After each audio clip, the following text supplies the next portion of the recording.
ഇന്ത്യയ്ക്കും ശ്രീലങ്കയ്ക്കുമിടയിൽ പാക് സ്ട്രെയ്റ്റിലെ ഒരു ചെറിയ ദ്വീപ് ലോക്സഭാ തെരഞ്ഞെടുപ്പിന് മുന്നോടിയായുള്ള ഹോട്ട് ബട്ടൺ പ്രശ്നമായി മാറിയിരിക്കുന്നു. തർക്കപ്രദേശമായ കച്ചത്തീവ് ദ്വീപ് 1974 മുൻ പ്രധാനമന്ത്രി ഇന്ദിരാഗാന്ധിയുടെ നേതൃത്വത്തിലുള്ള കോൺഗ്രസ് സർക്കാർ ശ്രീലങ്കയ്ക്ക് നൽകിയത് കരാർ വഴിയാണ്. എന്താണ് കച്ചത്തീവ് എന്ന് നോക്കാം. രാമേശ്വരത്തിനടുത്തുള്ള ഇന്ത്യൻ തീരത്തു നിന്നും 33 കിലോമീറ്റർ അകലെ ബ്രിട്ടീഷ് ഭരണകാലം മുതൽ ഇന്ത്യയും ശ്രീലങ്കയും തമ്മിലുള്ള തർക്കപ്രദേശമാണ് കച്ചത്തീവ്. അന്ന് രണ്ട് രാജ്യങ്ങളും ബ്രിട്ടീഷ് കോളനികളായിരുന്നു.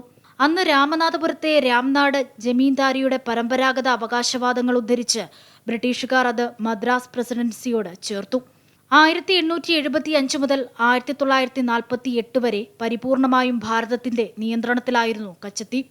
ഒരു ഘട്ടത്തിൽ ഈസ്റ്റ് ഇന്ത്യ കമ്പനിക്കും പിന്നീട് രാമനാഥപുരം രാജാവിനുമായിരുന്നു ദ്വീപിന്റെ അധികാരം. കച്ചത്തീവിൽ ഭാരതത്തിന് എല്ലാ അധികാരവും ഉണ്ടെന്നാണ് 1960 അന്നത്തെ attorney general MC Setalvad നിലപാടെടുത്തത്.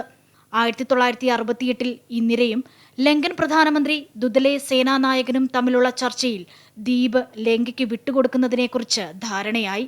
Katchatheevu ലങ്കയുടെ ഭാഗമാണെന്ന് പ്രധാനമന്ത്രി ദുദ്ലെ സേനാനായകെ ലങ്കൻ പാർലമെന്റിൽ പ്രസ്താവിച്ചു. പിന്നീട് ഉദ്യോഗസ്ഥതല ചർച്ചകളായിരുന്നു. 1973 കൊളംബോയിൽ ഇരു രാജ്യങ്ങളിലെയും വിദേശകാര്യ മന്ത്രിമാർ തമ്മിൽ ചർച്ചയും നടത്തിയിരുന്നു. എന്നാൽ സ്വാതന്ത്ര്യാനന്തരം ദ്വീപിന് ചുറ്റുമുള്ള മത്സ്യബന്ധന അവകാശത്തെ ചൊല്ലി വീണ്ടും തർക്കം ഉടലെടുത്തു. ശ്രീലങ്കയുമായുള്ള അഭിപ്രായ വ്യത്യാസം പരിഹരിക്കുന്നതിനും ബന്ധം ശക്തിപ്പെടുത്തുന്നതിനുമായി ഇന്ദിരാഗാന്ധിയുടെ നേതൃത്വത്തിലുള്ള സർക്കാർ 1974 ഇന്തോ ശ്രീലങ്കൻ മാരിടൈം കരാർ പ്രകാരം ദ്വീപ് ശ്രീലങ്കയ്ക്ക് വിട്ടുകൊടുക്കാൻ സമ്മതിച്ചിരുന്നു.